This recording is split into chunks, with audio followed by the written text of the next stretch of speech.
I'm Park Howell, and welcome to the Business of Story, where I consult, teach, coach, and speak on the applied science and bewitchery of brand and business storytelling, so that you can clarify your story to amplify your impact and simplify your life.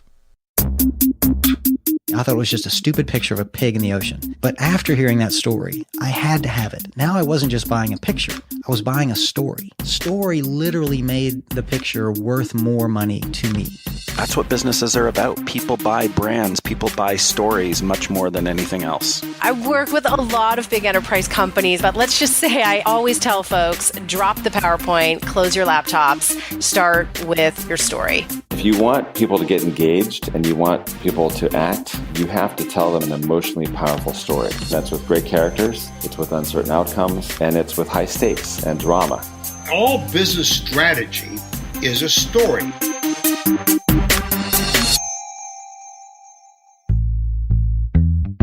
Hi, and welcome back to the Business of Story. Park Howell here, and have a terrific guest today in that we have not done a lot of studying on the customer journey or the stories that customers live into, physically live into when they interact with your brand, with your purpose-driven brand. And it also underscores the meta nature of brand story development. And this I've learned over the past 15 years of studying this, and it kind of blows my mind. It's a bit of a mind warp if you start thinking about it. But story is so incredibly meta, meaning you can use the story cycle system for high-level brand story strategy development or creating that overall narrative arc for a presentation, your main story. And then you also use the exact same 10-step process to understand your consumer personas, your audience personas, your employee personas, to really dial into the stories and the journeys that they are living, because you're ultimately wanting to connect your brand story to their story on their terms, from their view of the world. And the only way you're going to do that is through understanding and empathy of your audience that is created through generating the customer personas. But that's not what we're talking about today, or we're going to allude to it a little bit. Today, we have a customer journeying expert on in Annette. And this is important because this comes to play especially in the seventh step or the seventh chapter of the story cycle system, the road of trials.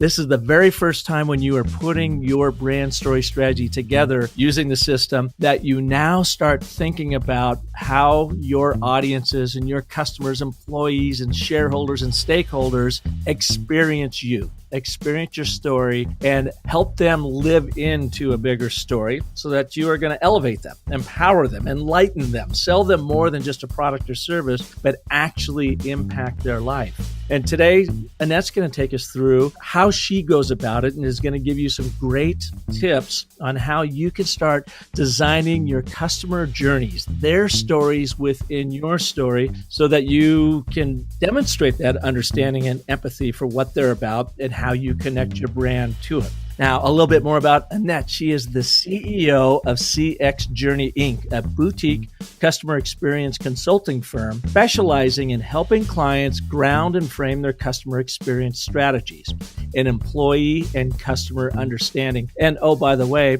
we are featuring an article from Annette in this month's edition of the Business of Story online magazine. So the August 2018 magazine is focused totally on the seventh step of the story cycle system, and Annette was kind enough to supply her insights through a really terrific article. So after listening to the show, you're going to definitely want to go and read that as well.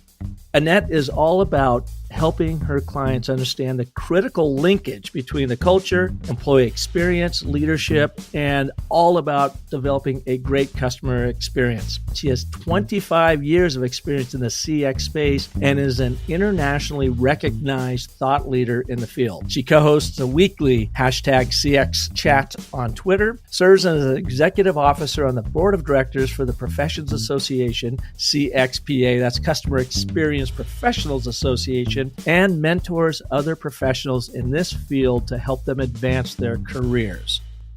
thank you for being here. And Annette, welcome to the show. Thank you so much for having me. This is going to be a lot of fun.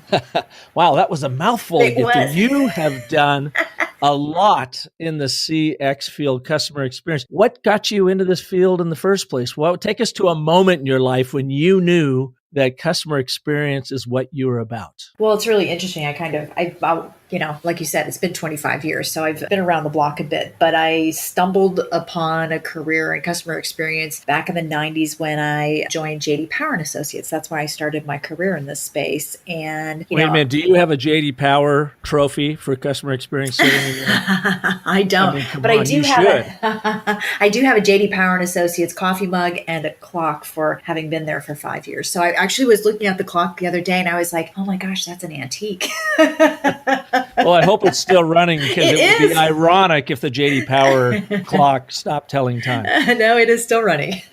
But so I stumbled on that, right? It was the good old days, an ad in the newspaper. And I answered that thinking, wow, I know who JD Power and Associates is. I love writing. I love math. I can put the two of them together in a career in market research and customer satisfaction and customer loyalty. And so that's where I started. And you know what? Honestly, that was sort of my aha moment. I was like, I love this work because I can really impact, to the point that you made earlier, is impacting customers' lives, right? And impacting employees' lives, figuring out what the issues are and helping businesses improve. So I like to always dig just a little bit deeper in this. Okay. Was there another time, maybe even as you were a girl or a young lady, or maybe in college, where you realized that customer service and truly understanding and having empathy for your customer was important to you, that you could see now looking back that was a significant moment that has shaped who you are today? So really interesting. I'll give you a little bit of backstory on me. I grew up on a farm in the middle of nowhere in Ohio. I knew it. I was just in Chicago yesterday. I love the Midwest. I love the Midwest people because you guys are like, what you see is what you get. Yeah, so exactly. I get it. Okay.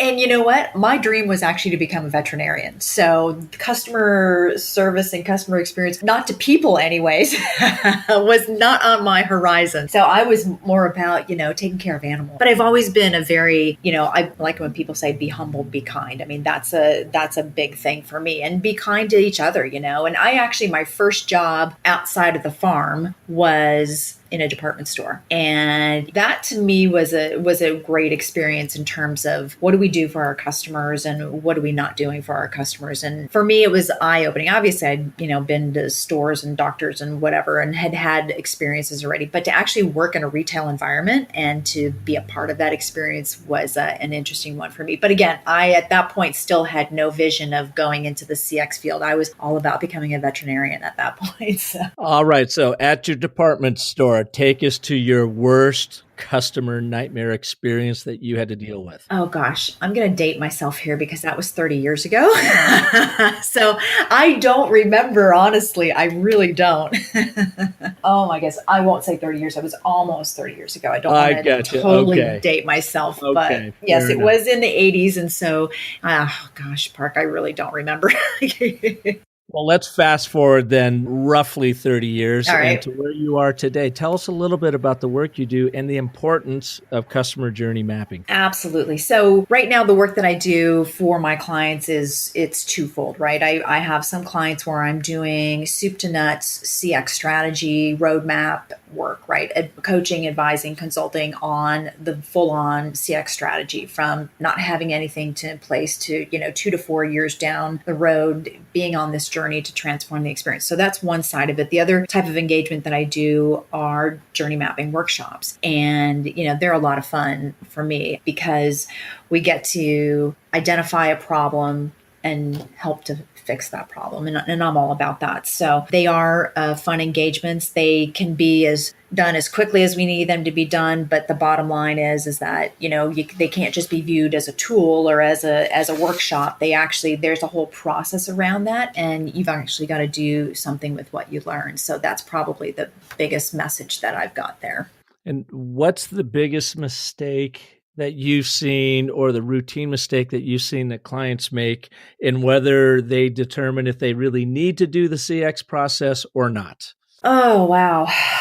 I always say if you have customers, you need to focus on the customer experience and it needs to be improved, right? So I don't know that there's any sort of magic bullet in terms of, hey, this is happening, so you need someone like me to come in and help. But what I've seen so far is a couple of things, right? So the realization that we're not retaining customers, that's a big one. And interestingly enough, a couple of my most recent clients have been head of sales on their B2B clients, and they've been head of sales, and they're like, we're losing customers. We've got a retention issue. And so that's been sort of their aha moment. Another one is, if you've got nobody in place to really champion the customer and the customer experience and to make those improvements, or if you've got somebody new in place who doesn't really even know where to begin, that's typically the types of folks that I work with. I've also worked with, some startups who are really thinking about, how do I make sure that everything that we do from here on out incorporates the customer and customer thinking, right? So pre-launch, like, let's get the customer focus and the customer centricity built into the culture and the organization from the get-go. Do you see any sort of human frailty or flaw that we are always about the sale, get them in the door, get them sold, but then for some reason we don't think about the next step and the next step and the next step? It's crazy. It really is. There's so many businesses who think that the sale is it, right? And that the customer experience ends at the sale, and it really is only just beginning, when people have got to use your products and experience interacting with your, customer service or whoever post sale. It's a lot of folks don't think that the product is part of the customer experience, right? But customer experience is really defined as the sum of all of the interactions that a customer has with a brand over the life of the relationship with that brand. And that includes the product, and that includes pricing, and that includes a lot of different things. And it also includes the emotions and the feelings and the perceptions that come out of those interactions. So the experience doesn't end just with the sale, right? It's just beginning. So I'm going to put on my faux anthropologist cap, and I'm going to say, I wonder if it literally goes back to the hunter-gatherer mentality that we're out there, clawing our way through the savannah, and we're just finding the berries and the fruits and that's what, that are going to get us through and sustain us for that day. Yep. And then the next day we go on and do it again. This is long before agriculture where, hey, we could actually make this sustainable. Right. I just think it's so weird because I have that same challenge sometimes too. Yeah. You're in it for the hunt. It's great to land a client. Boom, you're into the work, and now you're on to the next thing. Yep. But it's often at the detriment of the client or the customer you've just landed. Absolutely. It's crazy. Who does a good job in customer experience that you might often point to? First, in the B2B world, and second, in the B2C world? Okay, that's actually an interesting one. I think I'll have to come back to B2B. B2C is really easy because there are the usual suspects there, right? The Southwest Airlines, the Zappos, the Ritz-Carltons, Amazon, those folks. B2B, that's a good one. I'll have to think about that one. You know what? I love your reaction because I get that same question to me. Who does a good job of brand storytelling in B2C? Yeah. And then you just name off all the people you just talked about. And then they say, who does a good job in B2B? And you go, I don't, for whatever reason, once we jump into the B2B world, our human brain shuts off and the logic brain kicks in, and this stuff goes right out the window. I know. It does. And the interesting thing is, so most of my clients right now are B2B. So I guess that speaks volumes to that, right? Because they're working on improving the experience. But a lot of folks also, there's sort of been this mindset out there too that customer experience focus and the customer experience strategy isn't for B2B. It is what it is. B2B is what it is. And there's been a complete shift in that thinking in the last several years for sure. But yeah, I'm hard pressed right now to think of a B2B brand that is awesome in terms of customer experience. I got to call BS on that. I mean, the B2B world, is that just lazy thinking that I don't have to take care of that customer? I think so. Yeah. Because you know what, here's what ends up happening. And you're absolutely right. It is BS because a lot of folks think, oh, well, loyalty, that's not a B2B thing, right? Because there's corporate directives, there's multi-year contracts, there's those kinds of things. But you know what, even if it is a multi-year contract and even if it is a corporate directive, you're not going to be the preferred provider if you mess it up and if you provide a shoddy experience. And so that might hold you over for 3 years, but that could end pretty quickly. So yeah, I agree. Yeah. Well, do you have a horror story for us on the lack of user experience? Oh gosh. Well, my big horror story is on the B2C side. It's a personal experience. It's something that happened a couple of years ago. I live in Southern California in Orange County. We have known problems with our pipes in our homes here, and I had some slab leaks. Over the course of a couple of months, I had a couple of major slab leaks that really took out the entire downstairs of my house. And my insurance company, and I don't know if you want me to mention their name or not, I'm happy to, because they're Your call. AAA of Southern California, Automobile Club of Southern California. Yeah, they were horrible. They were horrible. You pay several thousands of dollars every year for homeowners insurance, and I had paid for 20 years. I'd been a customer of theirs for 20 years, and when I needed them, they were not there for me, and it was a horrific experience. I could talk for days about how awful it was. And there was no, there was no empathy. There was no, let's put the human in the experience here. It was all about, we're an insurance company. It's about the numbers. You're an account. You're yeah. Well, then, since you shared that, let me share one that I just recently went through with Washington Federal Bank. So my wife and I own our building here at 44th and Indian School Road in Phoenix, Arizona. We bought it back in 2003. It's where I run my agency out of, and now where I run Business of Story. And I've got, it's a 10,600 square foot building, wonderful little place. We now have folks leasing in it and whatever. When the recession hit, our bank that had the note on the building went south. And so it was consumed by Washington Federal Bank out of Seattle, Washington. Okay. In it, our loan, came along with it, and they went in and they were very kind, and they, re-upped the loan for 10 years, and it was coming due, did just come due in July. So naturally, this time last year, I reached out to Washington Federal said, hey, our loan's coming due. Would love to just kind of renew it with you. And, they gave me the proposal and whatever. And we were going back and forth a little bit and everything looked good. But then my guy at Washington Federal totally disappears. Beginning of this year, he doesn't return phone calls. He doesn't return emails. And as the months tick down and we're getting closer to the anniversary date of this loan, I'm like, what the hell? Where are you, dude? And so I actually then had to went on LinkedIn, found leadership at Washington Federal on LinkedIn. Turned out I found a lady up there who went to Washington State University and graduated like a year after I did in communications, the same field that I did. Nice. So I said, we got a bit of a bond there. So I reach out to her and say, what the hell's going on down here in your Scottsdale branch? She responds, gets the guy to finally return a call, return an email, and then it goes on hiatus again. He just completely is ghosting me. Wow. And now, this is my wife and I. This is our little building, our little business, and it's like hugely important to me, but obviously not hugely important to Washington Federal Bank. So I finally send him a note and say, listen, I'm going to be out at your office at 3:00 this afternoon. If you're not going to be there, at least respond and let me know you're not going to be there. If I don't hear from you, I'm going to assume you're going to be there. So here I am having to bird dog down the dude that has the $1.2 million note on our building. I go in there, and you know what he says? He comes out in the lobby sheepishly, and he says to me, I guess you tracked me down. Can you believe that? Wow. So on the exact opposite spectrum of that, a gentleman by the name of Elias at Arizona Business Bank went out of his way to get us the materials we need, to befriend me, to understand what was really important to Michelle and I in this building.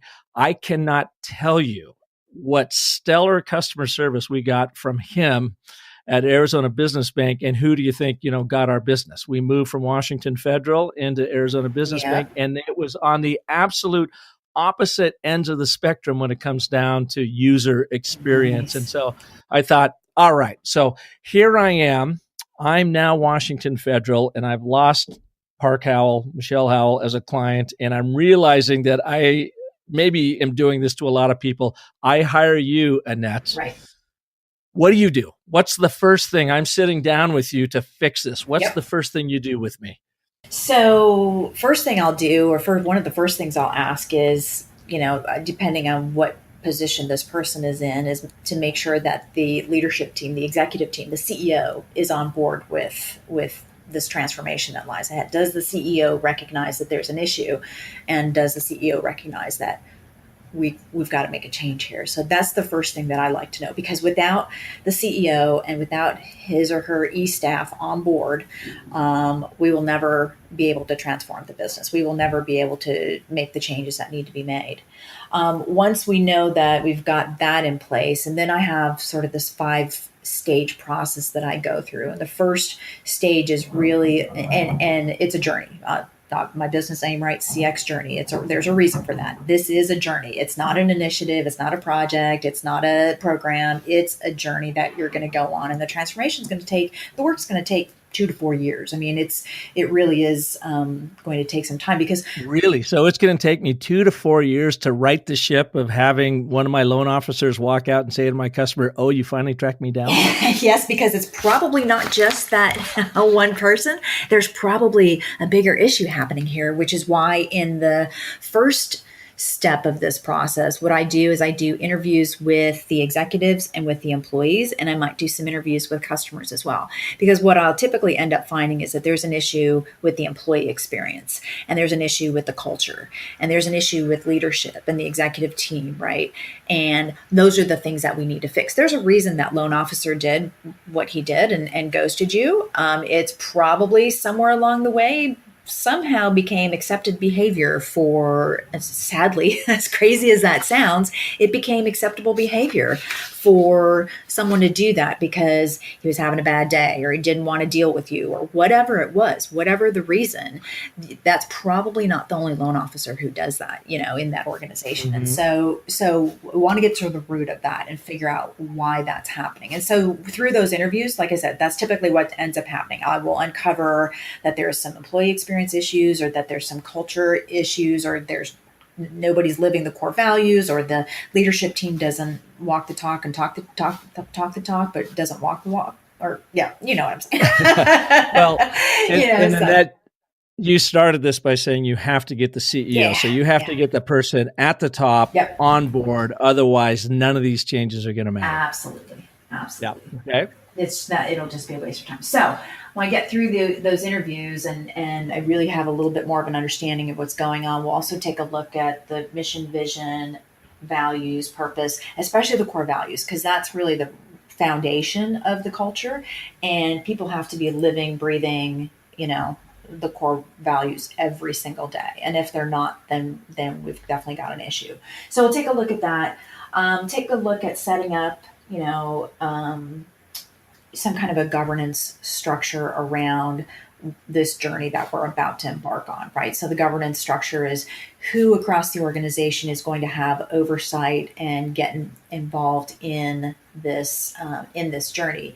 So somebody's going to have oversight and approve the various initiatives that come out of the next phase, which I'll talk about in a second. But we've also got various teams throughout the organization that'll be involved, because this isn't just something that's going to happen at the leadership level. There's going to be this grassroots involvement as well.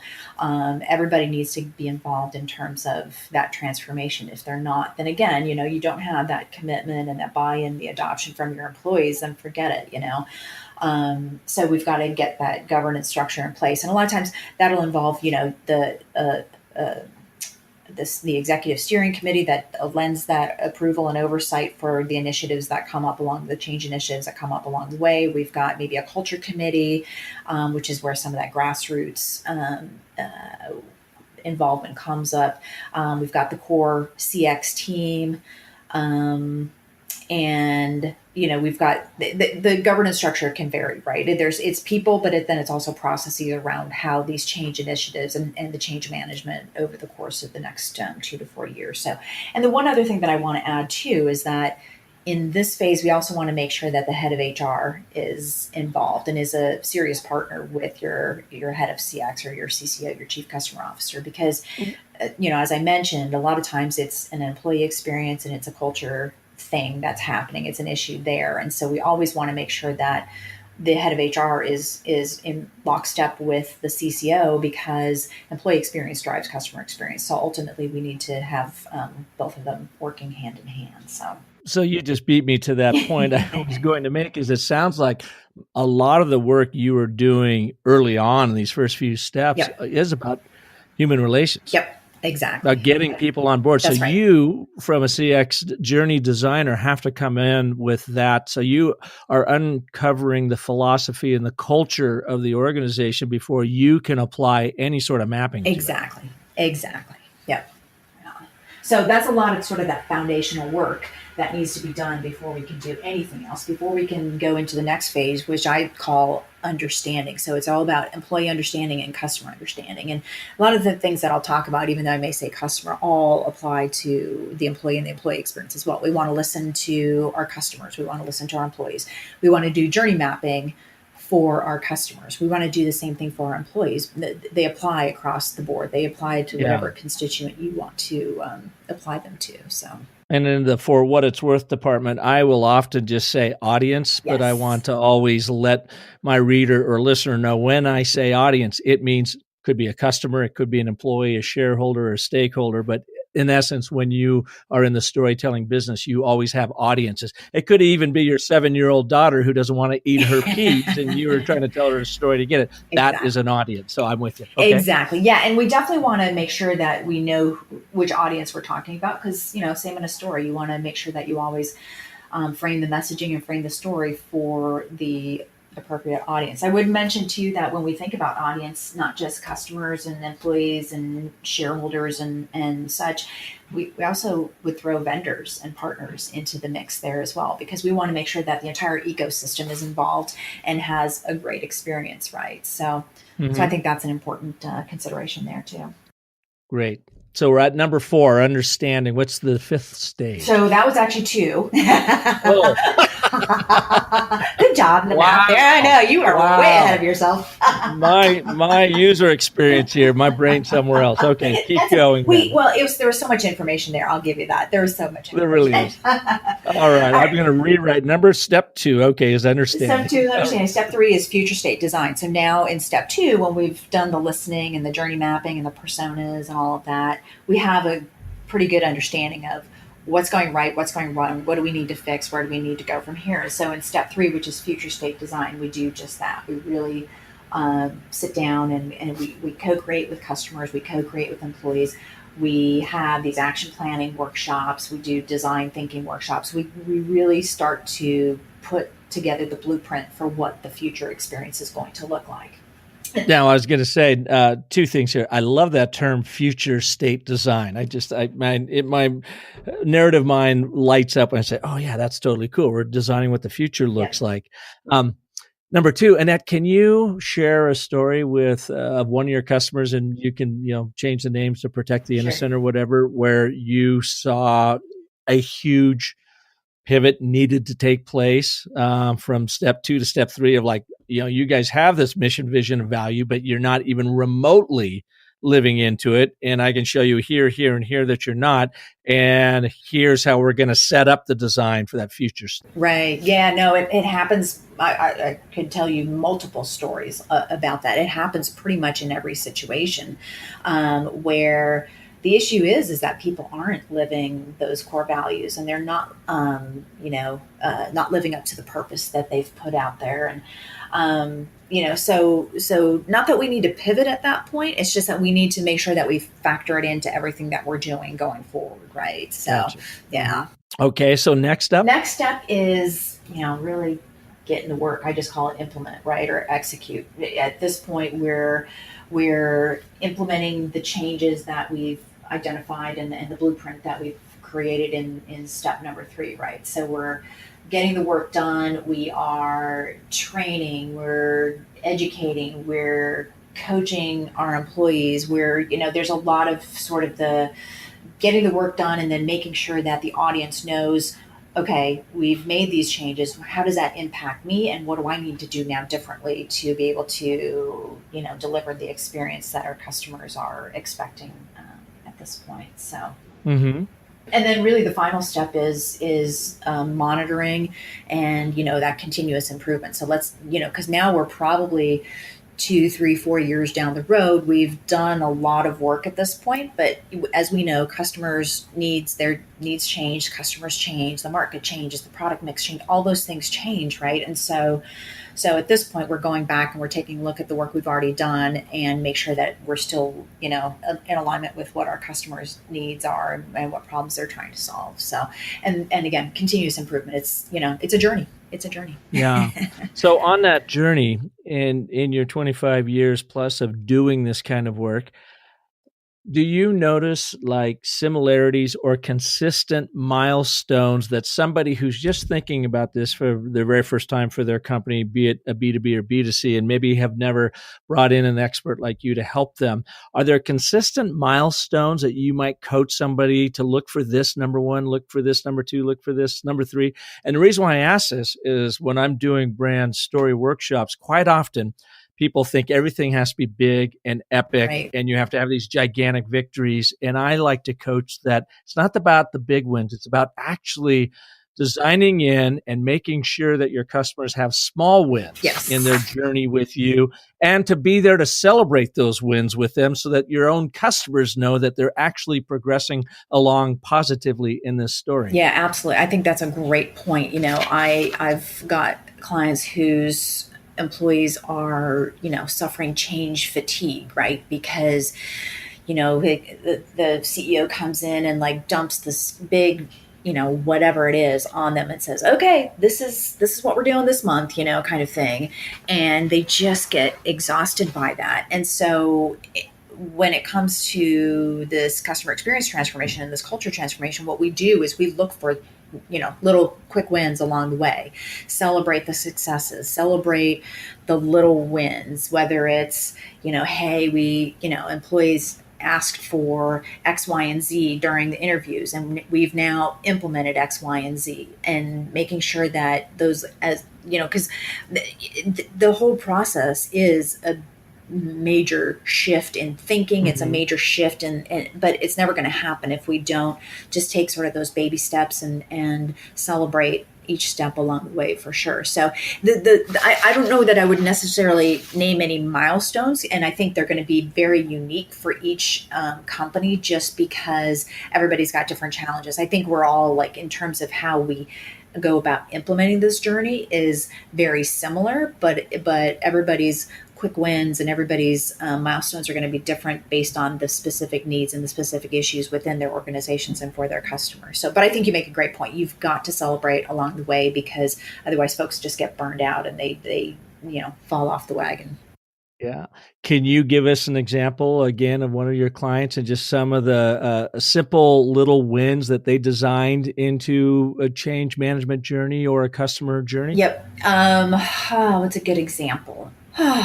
I have one of the clients that I'm working with right now. It's a very simple thing, and it'll sound probably very silly, but it's something that employees have asked for years and years and years, and finally they did it. And it's something as simple as Jeans Friday. Seriously, it's you would think it's a silly thing, but it was such a, like, why can't we, yeah. So Okay, so take us through that. What was the thinking prior to Jeans Friday? What was it that they were trying to help their employees overcome, or their employees help their leadership overcome, just to get Jeans Friday indoctrinated into the culture? I think it was just like, let's add a little bit of fun and a little bit of, we come in every day and we're in either suits or business casual. We're meeting with customers. We're, doing this. Some of us aren't even meeting with customers, right? And yeah, it was just, it was just a little thing. I don't know, and I've worked for a lot of companies too, where it's like, I've worked for companies that had casual dress. I've worked for companies that have a Jeans Friday. I've worked, it's just one of those things that's out there right now. And if you think about, and this is not a company in the tech space by any stretch of the imagination, but if you think about the tech space and their dress code and how they're, often known to just be casual and hoodies and all of that. And it's like, well, why can't we just do something fun, just to kind of loosen up the culture a little bit, loosen up the environment. And it's Friday, by God, it's Friday. Let's have some fun too. So,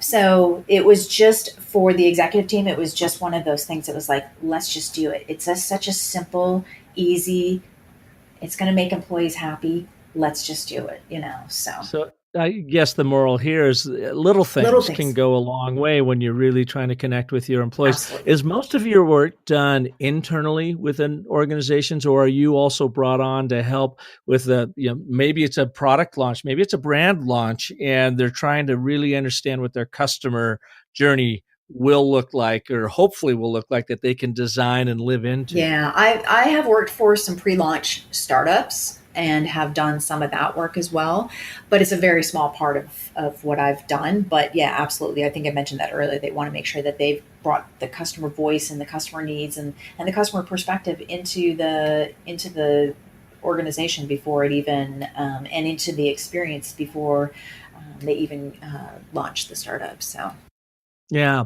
So once you go through those 5 stages that we talked to and ended up on that future state design, and you're co-creating with your customers, and I'm assuming you're really co-creating with their employees as well, knowing that so many of employees today are millennials. And one of the things that I've read a lot about in millennials is they love to co-create. They want to be a part of the process. So what do you do next then with a client? How do you help them actually launch and then stay true to this new journey? I beat them over the head every day. That's your user experience. You just beat the hell out of them, huh? Every day. Yeah. No, it's funny. I say that jokingly, and yet at the same time, it is. You're constantly reminding them that you have to. It's squirrel, right? Every day it's squirrel. There's something else that suddenly is in front of you that's more important or whatever, but I'm there to constantly remind my clients that you hired me for a reason and let's do this, right? And nothing's going to change. And this, my favorite saying, nothing changes if nothing changes. So you've got to go and do something with what you've heard, and you've taken up your customers' time, you've listened to them, it's a pain point. So while I don't literally beat them over the head, I am sort of that voice of reason and that reminder, right? Like, let's go do something with this. Why haven't you done anything with it? How are you going to, and I question them, and I try to, use different techniques to get them to do what it is that they need to do with what they've heard. So. Yeah. Well, in that excellent article that you wrote for us, and thank you again for this month's issue of the Business of Story online magazine, which is all focused on what I call the road of trials. That is our 7th step of the story cycle system in customer journey mapping and really understanding your customer story so that you can connect your brand story with them. And mine is often focused on the customer, but I really should say audience, because this is equally as powerful internally for change initiatives or getting the mission vision right and getting people to live into that. You supplied with us a photo of a wall that's set up with a lot of your Post-it notes on there. And you have a great diagram that you gave us too. Can you walk us through, if somebody's now looking at this article and it's in front of them, that diagram that you sent? You've got a row up top that says feeling and thinking goals, and the next row down is persona and doing. Can you give us kind of a high-level overview or a little bit of an instruction on how to use that particular document you shared with us? For sure. So there are a lot of different ways that you can map a customer journey, right? There are a lot of different frameworks. There are a lot of different approaches, a lot of different tools to use to actually map the journey. But I like to, so a couple things. I like to use and start with butcher paper and Post-it notes, and then eventually digitize the map. But start with butcher paper and Post-it notes and get people up and thinking and questioning and considering, what that journey, what were the steps were. So the way that you would look at this document or this diagram that I provided you with is really sort of a layout of what a journey map might look like. There are a lot of different frameworks, but all of them capture at least three things: what the customer is doing, what the customer is thinking, and what the customer is feeling. So in that middle row there where you've got the picture of the persona, you've got the doing. That's where you're capturing the steps that the customer is taking. So let's identify a journey, right? So let's say the interaction is I'm making a purchase online. So each of those steps that you're going to put up there with a post-it note on the butcher paper is going to be very detailed in terms of, and very specific in terms of the steps that you took from the moment that you thought about, making this purchase to the moment that you actually made the purchase. And you might actually, go out into when it was actually delivered or when you actually, walked to your car and drove home kind of thing. But when you create this map, you set the scope, right? You define what point A is and what point Z is. And so that's what the customer is doing. So I'd like to capture that in detail, step by step by step by step. Then we ask the customers to tell us what they were thinking at each one of those steps. And typically what we're looking for here is, what was your goal? What was your specific need at each one of those steps along the way? So I clicked on Amazon.com. Well, what was your need at that point? Well, my need is that I needed to get to a website that sold this particular product, that kind of thing. Mm-hmm. We want to get to the customer's goals. And then we want to capture what the customer is feeling.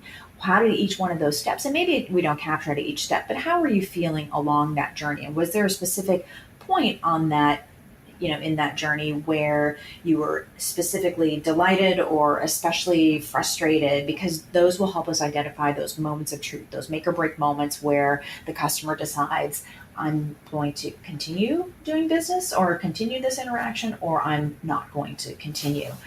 So those are some of the key things that we capture from customers. We might also ask them to provide, what channel they were using. There's a lot of different things that we might capture, other things that we might capture as well. But those are sort of the three key things that we want to capture in a customer journey map. Beyond that, in the lower portion of that document, I've got where we capture the people's tools and processes that the customer used or interacted with as they were going on this journey. So let's say you're going to Amazon.com. So you're interacting with the website. Did you call somebody? Probably not, because you don't usually call somebody when you're shopping on Amazon.com. But any other tools or documents or anything like that you might have used as you were making this purchase, or whatever the journey is. And then I also like to capture what's happening behind the scenes. Who are the tools, peoples, and the processes backstage that the customer interacted with? And the customer doesn't do this part of the mapping. This part of the mapping is done by the client who's in the room. So, and then we tie that together with a process map. So we go deep behind the scenes to really understand what processes are supporting and facilitating this purchase that the customer just made on Amazon.com, right? And I actually just had a conversation with somebody earlier today, and I said, we can't do journey mapping without process mapping, because if we don't fix what's happening on the inside, we can't fix what's happening on the outside, what the customer is seeing, right? So we've got to do the two of them hand in hand to be able to really improve the experience. Yeah, I heard a line last week. I was talking to a company that's interested in helping businesses story through our processes. And I thought the guy had a great line. I'd never heard this before. You may well have. He says, projects cost you money, processes make you money. Interesting. Yes. And I thought about that. So a website, creating a new website, creating a new ad campaign or whatever, a project, you have to invest time and resources in the hopes of making money. But when you get more efficient in your processes, those actually then make you money. Interesting. You're spending less to make more, and so that also plays in what you're talking about here too. Is you've got to get the physical process down, simplify that, and make it as powerful as possible before you can then overlay that with a map, with a journey map. Exactly. Yeah, that's a great point. When you were talking about your customers and the tools they use and what are they feeling here and there, how much do you actually get customers involved in your research, be it focus group testing, A/B testing, whatever, and how much of it is gut instinct coming from what the client has already experienced in their own interactions with the client or with the customer? Ooh, that's a good question, because when we go on gut instinct, we're talking about inside out perspective. And when we listen to our customers, then we're going outside in, right? And what we want to do is we always want to bring the customer voice into and the customer into the decisions that we make, into the the processes, into the experience, into all of that. So coming from me, from a customer experience consultant, I say always bring the customer to that. We always bring the customer into these journey mapping exercises because we always want those to be from the customer perspective, from the customer viewpoint, validated by the customer, right? So you've always got to, if you're just doing business on gut instinct, you're not going to be, meeting your customers' needs and solving their problems and creating an experience that's going to make them happy, right? You're doing what you think is best for the business, and that is, like I said, what we refer to as inside out thinking. When we bring the customer voice and the customer's perspectives and the customer's viewpoint and really take the time to listen to and understand our customers into our processes, into our business, then we are have shifted the mindset to outside in thinking, which is where businesses really need to be today. And at a minimum, how large does that group, that target audience group, need to be for you and a client to get accurate feedback, without a lot of bias involved in it, so that you are making decisions that you can believe in? Yeah. Well, it's interesting because, my background is in market research. So I have that very, I always like to use the word pedantic sort of view on statistics, and we've got to have, cell size of 30 and, all of that. And JD Power, baby. You got it. Yeah. But, there's something to that as well. We don't want to just listen to one customer and let that skew our perspective. But we do want to have enough that it's a representative sample of the audience that we're trying to improve the experience for. So if you're doing it right, you're definitely going to be, looking at that cell size of 30s. But I will say on the B2B side, a lot of times we'll do this work on a one-to-one basis. And by what I mean by that is that we will work with individual accounts. And of course, your sample size is going to be greater than one there because you've got different people in different roles and different perspectives and different involvement in the projects and the processes, et cetera, et cetera. So, but a lot of times on the B2B side, we'll do that sort of one-to-one in journey mapping or in, customer listening exercises where we'll go client to account and really just use that as not only a customer understanding sort of exercise, but also as a relationship building and relationship strengthening exercise as well. Yeah. So a minimum sample size of 30, if you can get to that point, is what you're saying, and then go larger than that. But so research is, of course, hugely important, but when does intuition come into play? Because there's got to be times that you get input in and you're like, gosh, that's what they're saying, but that just doesn't feel right. You know what? I always go with what they're saying. I do. I really do. Because again, if we go on intuition, we're going on our intuition. And this kind of goes, golden rule, platinum rule kind of thing. If we, treat them the way they want to be treated versus treating them the way I want to be treated kind of thing. So yes, you will have intuition, but I always think that you have to back up that intuition with actual feedback and input from our customers. So intuition is a great thing to have. I think it sets you on the path to go and confirm that or deny that with customers. Gotcha. And then I would imagine some of your work or a lot of your work has to be in the follow-up, is once this journey map is in place, to be monitoring and measuring to make sure that it is correct and right. And I would suppose you got to do a little bit of pivoting. It's like playing golf. You're trying to get from point A to point B, but you end up from point, it's like my game, you end up at point C to Z before you get to B. Or me, I'm over in the parking lot. How did my ball get over there? Exactly. That can't be mine. It's not mine, yeah. Yes, it does happen because, to your point about intuition, right? We think we know based on things we've heard and seen and all of that. So let's go ahead and map this journey. But you know what? I've seen some examples of big like aha moments. We didn't know that. Oh my gosh, we didn't know that. Oh, we didn't know that things broke down at that. Give me an example of one. Recently did one with a client where, actually I'll give an example that wasn't that recent. It was a couple of years ago, and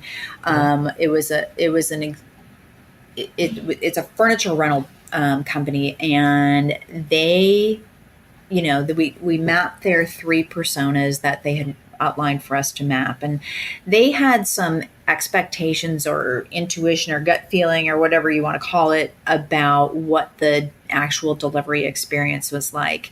And when we started to put things up on the map, and especially when you start to put the feelings that, as you're going through the steps are one thing, the steps are all hopefully fairly consistent or similar from customer to customer, but it's the thinking and the feeling that changes your perspective.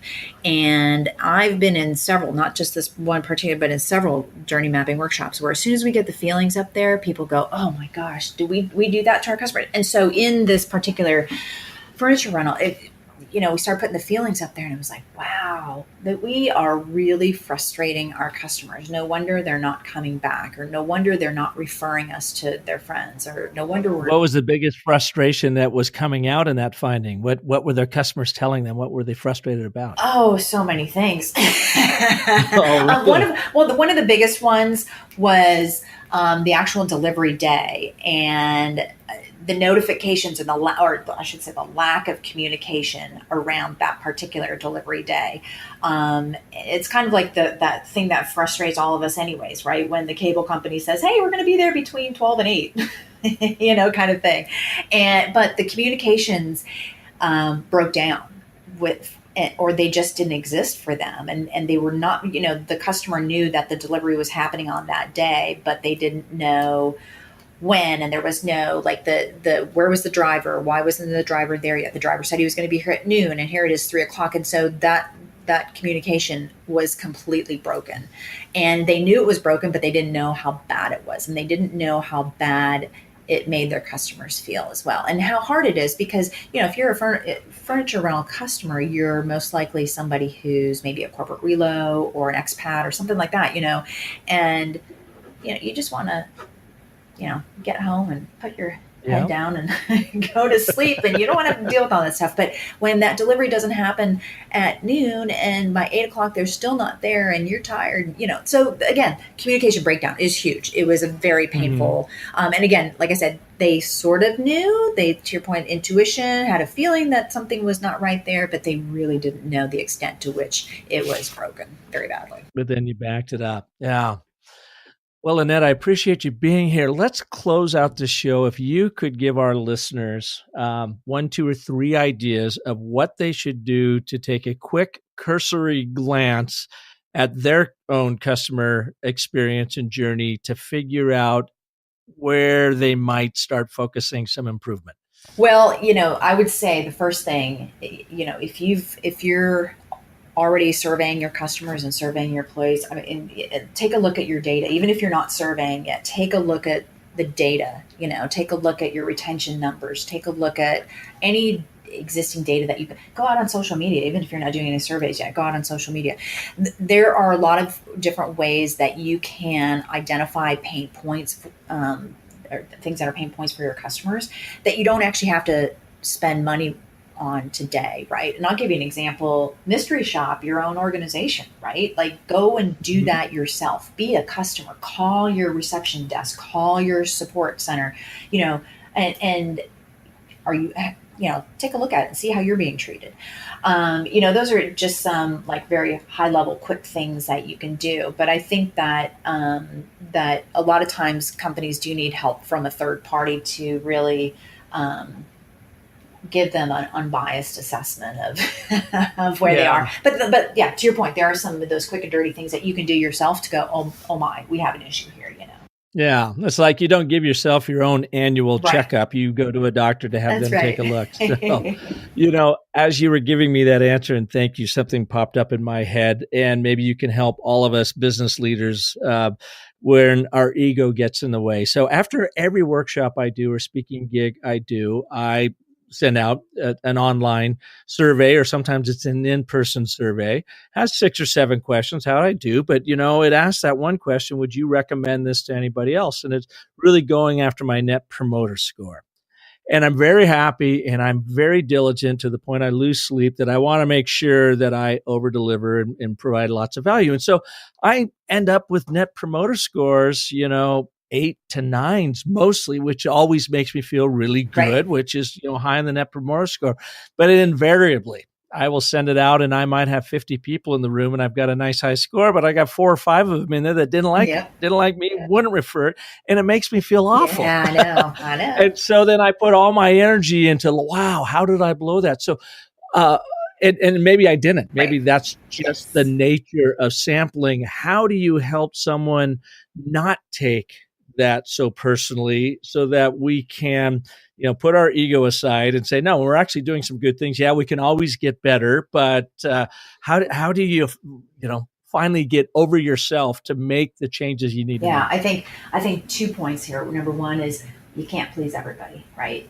As much as you try in a room of 50 people, right, there's going to be a couple who are like, oh, I knew that. That was, I already read that, that was a waste of my time kind of thing. And it's like, okay, well, then why did you sign up? And so, that kind of thing. But number one point is you can't please everybody. Number two, and to that, going back to number one again real quick, you can't please everybody. And that's why you really need to understand your audience and know who you're delivering an experience for. Number two is don't take it personal. Any feedback is great feedback, right? And maybe those 4 or 5 people, maybe it wasn't the right, venue, right, the right content, or you weren't the right person to teach them, or they already knew, whatever it was, right? But feedback is really a gift, whether it's good feedback or bad feedback. Never take it personally. Evaluate it relative to the rest of the feedback that you got. Evaluate it based on your objectives and the desired outcomes that you put forth for your audience, right? And then go from there, right? I think I always like to go back to what were the objectives? What were the objectives for the audience? Whether it's, somebody attending one of your sessions or it's a customer, shopping at, Best Buy, whatever, What are your desired outcomes? What are their desired outcomes? Or what are you putting out there as an expectation of the experience that they're going to receive? So I would just say, don't take it personally. Feedback is a gift, and really think about, objectives, outcomes, and audience, and put that all together side by side. Awesome. Annette, thank you for being here. Where can people learn more about you and the great work you do? Oh, thank you. Thank you so much for having me. I really appreciate it. So there's my website. It is cx-journey.com. And I'm always happy to connect with folks on LinkedIn, or I'm on Twitter at Annette Franz. Happy to connect and share and help others who are in this position. Excellent. Well, thank you so much. And thank you all for listening to this edition. I hope you enjoyed your customer experience journey on Business of Story today. This is an area that really fascinates me, and we just haven't had enough folks on here. And so it's really great to have Annette here. We're going to do some more studying on this. And again, go to the Business of Story online magazine, our current issue, August 2018, where this is where we focus on customer journey mapping and experience, because it's such a critical part of your overall brand story strategy, so you can connect your story to your audience's story, but from their terms, and truly understanding and have empathy and great appreciation for the journey they're on, so that you can be there to support them and help them, live into their most powerful stories. If you liked what you heard today, feel free to share Annette and myself on this show with a friend or a colleague, or if you are considering doing your own mapping and journey, reach out to Annette, or at least listen to this show and go through the process and read her article again. And of course, if there's anything I can do to help you to craft and tell a more compelling brand story, visit me over at businessofstory.com. where I've got tools, techniques, and amazing story artists like Annette there to help you in your journey with your brand story. And so until next Monday, I want you to remember that the most potent story you are ever going to tell is the story you tell yourself. So make your own user experience a wonderful one. Thanks for listening.